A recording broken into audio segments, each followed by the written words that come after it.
गडचिरोली जिल्ह्यामध्ये आज ठिय्या आंदोलनाचा दुसरा दिवस।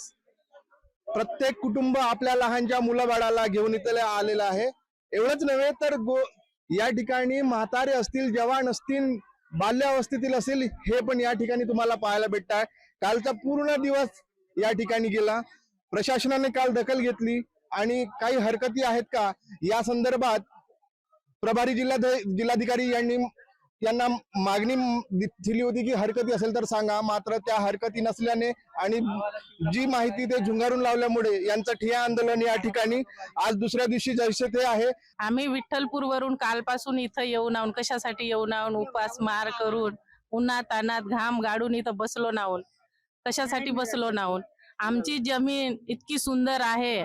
आम्ही सगळं भाजीपाला सगळं आम्हाला कापूस, धान, मिरची सर्वांपासून आम्हाला आमच्या शेतीमुळं सगळं आम्हाला वली जमीन आहे, कोरडवाहू आहे। आम्हाला सगळं उत्पन्न आम्हाला कोणताही न घेता आम्हाला सगळं आमच्या जमिनीमध्ये पिकवू शकतो ना, आम्ही खाऊ शकतो। म्हणून आमची जमीन आम्हाला द्यायची नाही। पुन्हा दुसरा दिवस आमचा ठिय्या आंदोलनाचा सुरू झालेला आहे सकाळपासून।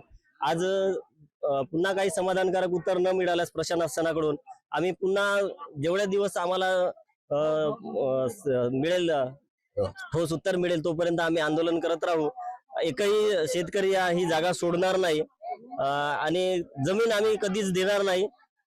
हा आमचा ठाम मुद्द्यावर आम्ही ठाम आहोत, या मुद्द्यावर की जमीन कधीच देणार नाही। या ठिकाणी जे काही गडचिरोली जिल्ह्यामध्ये भेंडाळा एरियामधल्या शेतकरी असेल किंवा गुरवडा आणि या भागातला शिरपूर या भागातला जो विमानतळाचा जमीन अधिग्रहणाचा प्रश्न आहे, या भागातले शेतकरी आहेत, तर त्यांनी स्पष्ट सांगितलेलं आहे की आम्हाला शेती द्यायची नाही।